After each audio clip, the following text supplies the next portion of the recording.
think it was really in my late 30s when I started to become an entrepreneur. My limitations, I would say I was in denial about them all. I felt like I could do everything. And when I came out of Google and YouTube and went and tried to be an entrepreneur and failed, that's when I was like, oh, wow, like I can't do everything. Like I'm not good at so many things. I'm Cahn, founder and CEO of iFund Women, and here's some shit I really wish I knew.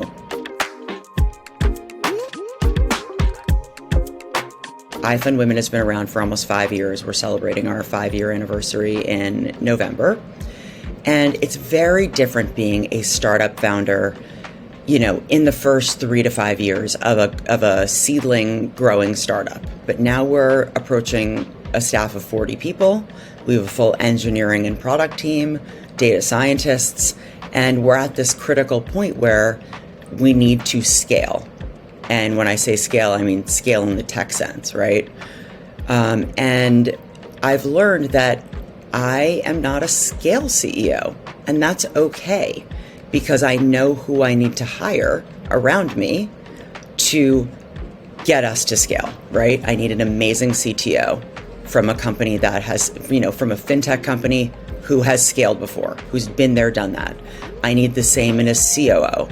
And so what I've learned about myself as a leader is that, I can't be great at everything. And that I'm actually okay with that. There's really no ego in it. And it's a very, it's kind of a comforting place to be mentally. And I think that frankly came with age. I've been around the block. I'm 47, second startup, first one failed. And I learned so much from those failures. And that's what brought us to iFund Women. And so I'm very comfortable in what I'm great at. And I'm super comfortable with what I'm not qualified for. And every year I give fewer F's about, what I'm not good at. And I embrace the fact that there are experts out there that I can hire to do this work and that want to do this work.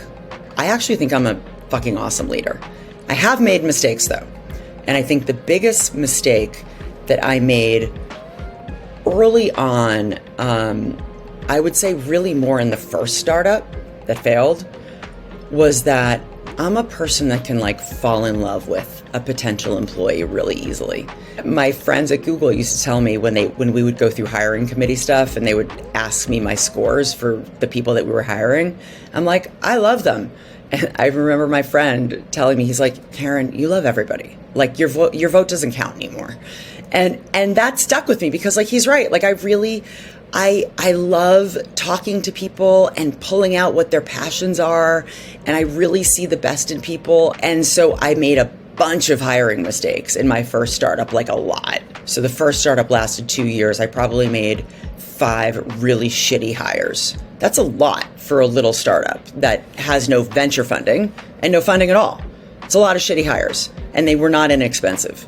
So I've learned from that, and I've taken those lessons to iFund Women, where we have a very data-driven approach to hiring, where we have scoring rubrics based on, what the people need to be qualified for and all the things. We have hiring committees of at least 5 people. But when you have your first startup, you're so excited that you're like, oh my God, this person loves my thing as much as I do. They're hired. I didn't do background checks. One person ended up being a criminal.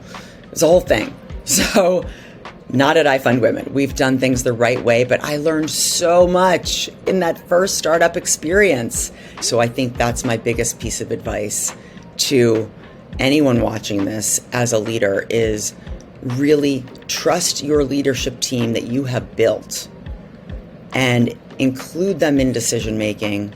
But at the end of the day, you've got to make the decision. You're the CEO and the leader.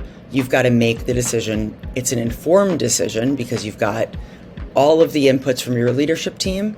Then you just got to listen to your gut and go for it.